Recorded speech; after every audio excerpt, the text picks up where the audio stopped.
I'm Kevin Jacobsen of Gold Derby, here with Academy Award winner Marlee Matlin from the new film CODA.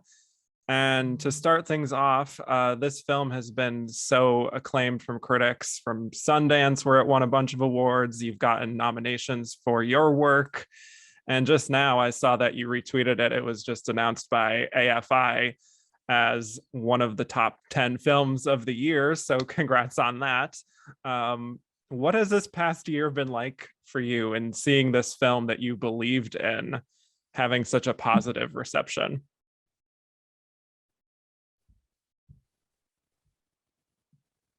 Um, this year has been amazing. It's not only for CODA, which I can talk about, but I think also the fact that, along with many other films, starting off the year with Feeling Through that I produced and that got an Oscar nomination. It's been a year of inclusion, of the recognition of accessibility. It's getting a lot of attention from people from all over. And now with CODA blowing everything wide open, people coming up and saying how much they love the film and how it really accurately highlights representation, authentic representation on so many levels.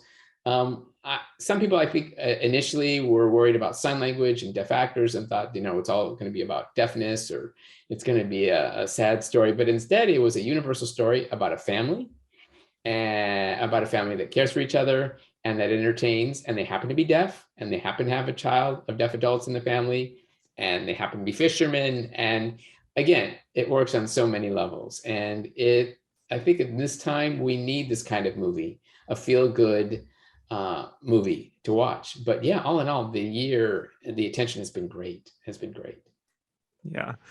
And your director was Sian Heder. She also wrote the screenplay. She is not a deaf person herself, but I'm wondering what it was about her perspective in the beginning and the way she wanted to tell this story that made you feel comfortable with her as your director. Well, first of all, clearly you want a script that's is in good shape, and she wrote a script that is something she didn't necessarily live, but she rolled up her sleeves and she became an advocate right away. And she jumped right into our culture. She jumped right into our language. She understood how it was that we live and who we are on a daily basis. And Sian saw the French film that this film was based on, and it was approached very differently. She knew that we needed to have it represented authentically in terms of the actors that were cast, deaf people playing deaf roles. And she thought that was the first thing that she had to do. She could get into the story much more deeply that way, and what the film was about. She took the job. She really jumped deep into everything. She learned to sign, she learned to communicate, she met deaf people, she consulted with, she did her homework. She really did her homework. And, for me as an actor, I call her an actor's director. She hired directors of American Sign Language, Anne and Alexandria, to make sure that the film represented sign language accurately, that we were signing for each take accurately. And she's just one of a kind. And I knew that there might be some people out there like Sian who, really take their job seriously as directors. And hopefully, again, it's a hearing person who wrote a film about deaf actors and deaf culture, but it's not a deaf movie. It just happened to have deaf characters in it. So I know that it worked because she worked with us. She collaborated with us, and it wasn't all a singular effort. And I think that's different. Working together made the film successful in every way. Yeah, it certainly feels very collaborative, I would say, in watching it. And I think one of the most fun aspects of this film is in your character, Jackie, and her interactions with Frank, her husband. They're just so madly in love with each other, and they're not afraid to show it, even in front of their kids. And there's like that scene where he talks about her winning a pageant and how she was hotter than all the hearing girls. And I'm curious what you think Jackie loves about Frank that just makes her as drawn to him as he is to her. They're just crazy in love with each other. I mean, I think they both share a sense of humor. There's just something animal about the attraction between the two of them. And I think Jackie's background, having been different than the rest of her family, meaning, she got a lot of attention. Yes, she was the beauty queen, as you mentioned, but Frank treats her equally, and not, as the only deaf woman in a hearing family. He's deaf, she's deaf. They get each other, and on the same level, me and Troy understand each other the same way. People are watching this relationship as something that they can enjoy because we in real life enjoy each other as friends. And it's just the love that Frank and Jackie have for each other over all these years is still going strong. And yeah, it was fun to play the role of Jackie with Troy Kotsur. Troy, it was a treat for me. It really was. Yeah, you can tell that you have such an easy chemistry with each other. And I know that you had known each other before this, but how much did you actually have to work on that dynamic before production? Or did you just sort of naturally fall into it? Well, I mean, I knew how Troy worked as an actor because I had a chance to see him. I mean, he takes his work very seriously. And he knew that I do the same thing. We told each other that we would just dig into every aspect, every line, everything, every quirk about the characters that we were playing. And I also told him that we needed to have fun with the characters because we wanted to balance the drama and the humor throughout the entire film. Everything was very transparent. There was no ego involved. There was no hesitancy to just jump into scenes and work together. And we want to do more. Yeah, absolutely. And just continuing to talk about this great cast, Amelia Jones in the lead role as Ruby. She really committed to learning ASL. She took singing lessons. She did a lot of work. But I'm curious, just on a human to human level, what your working relationship was like with her. Did you naturally fall into a mother-daughter role? Did you feel like you had to guide her in any way? Well, I mean, I'm a mom of four, and so I have that natural mother instinct within me. I can't help it. So being that she was 17 at the time, I wanted to take her under my wing. But at the same time, I understood where she was coming from too, because here she is playing the daughter of deaf parents, and she had to learn the language and make it look authentic as possible. And I understood how actors commit themselves to their work and how it is that they need to do what they need to do to make it work successfully. And so when we met Amelia, I really actually didn't know her before we did the film. And on a first meeting, I just took her under our wing. Daniel and Troy, we all did the same thing. We took her out to dinner without an interpreter, and we just jumped right into the land of sign language and just dove in. And she really stepped up to the plate. And that's how you learn quickly, really, with, authentic deaf people conversing in sign language. There was no pretension in whatsoever. She was very, very up for the challenge. She was game. She was ready to roll up her sleeves without any fear. She might have been initially a little nervous, but she knew exactly what she was getting herself into. And I always asked her if she was okay. I always asked her if she was eating properly. I always asked her if she was taking care of herself. But on an actor to actor level, she was a gem. She just approached the role brilliantly. And we often asked each other questions as we were shooting. We would often rehearse, even when the rehearsal wasn't needed. But when the camera started rolling, I could see her jumping into the role. And sometimes to the point where I thought, I think maybe there was like one or two times where I just became entranced with her work outside of my character that I was playing with her in a scene. And I said, wait a minute. I was just so fascinated by her signing. Can we do another take? I was just very proud to work with her. She deserves nothing but the praise that she's been getting for this film. It wasn't easy to do. It really wasn't easy for all of us.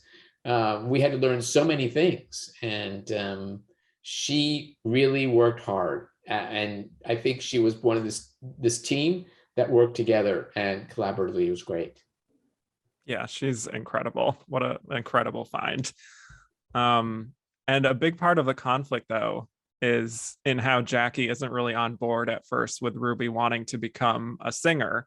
And some audience members might wonder, why isn't she being more supportive? We ultimately do see her becoming supportive, but it takes a little bit of time. How did you come to understand that aspect of the character? Well, I have kids who are hearing, and I understand this experience of going to school events where there's singing or a play taking place on a stage. And I understand how it is to sit there, even though proud as I am of my children, and knowing that they're up there doing their best, I understand how Jackie felt, where you're sitting there and there's music and she can't hear it. And it doesn't mean that she doesn't enjoy music. And me as Marlee, I love music. So I'm a completely different person than the way, say, Jackie approaches music. But I can understand, and in my way, I appreciate it. But Jackie had never been exposed to music, and it's new for her. And she never really had a chance to stop and think about Ruby's hopes and dreams, whatever they may be. It was always about the work. It was always about fishing. It was always about supporting each other. It was always about what takes place to make a living. So here, Ruby comes with something new. And of course, naturally, Jackie's going to be selfish about it at first. I mean, how are we going to be able to support you if you can't support us? Of course, as you see in the film, her perspective changes. And it was a learning curve, not only for herself, but for her husband and her brother. And there's a scene where I still I was uncomfortable when Jackie says to her, well, if we were blind, would you want to be a painter? And I think that was just her natural defense mechanism. Jackie didn't intend to hurt her daughter, but she was trying to get her message across where she comes from. Again, as we see in the film, naturally, she grows out of that perspective. And you see at the end of the film, everything works out. So, yeah. Yeah, and you also have a very powerful moment in the film where Jackie is sitting on the bed with Ruby, and it's just the two of you, and Jackie is talking about the day that Ruby was born. And Jackie is being so vulnerable in that moment. And again, as a mother yourself, from your own experiences, I'm curious how much that scene resonated with you and how much you brought your own experience to the emotion of that scene. My experience and Jackie's experiences were so completely different. 1,000%. And I never wished anything for my kids but to be as healthy as possible.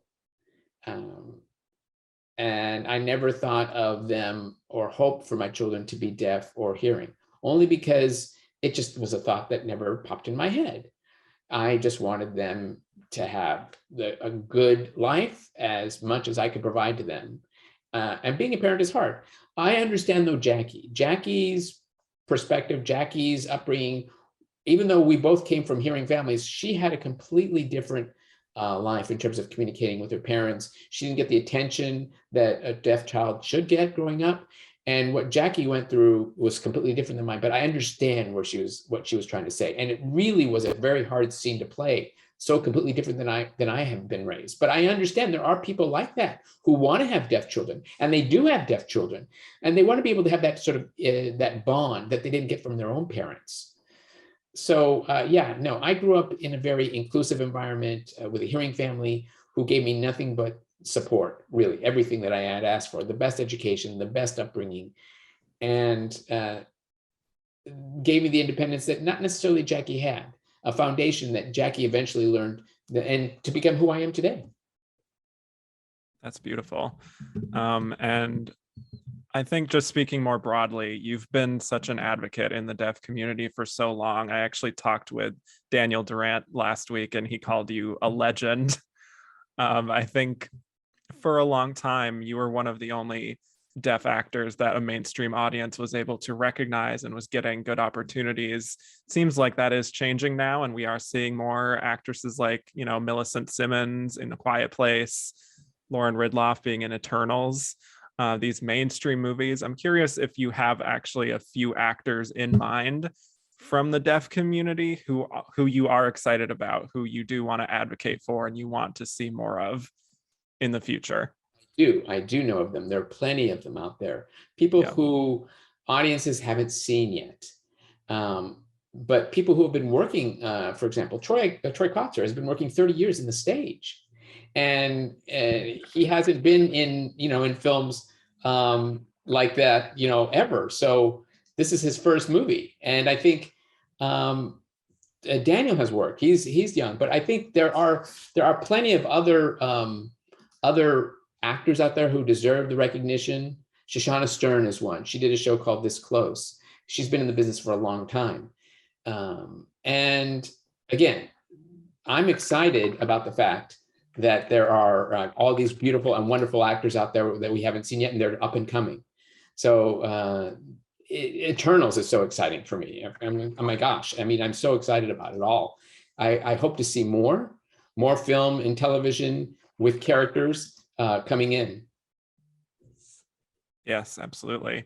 And just as an awards website, it's always a pleasure to speak to an Oscar winner such as yourself. And, your win for Children of a Lesser God in 1987 was historic.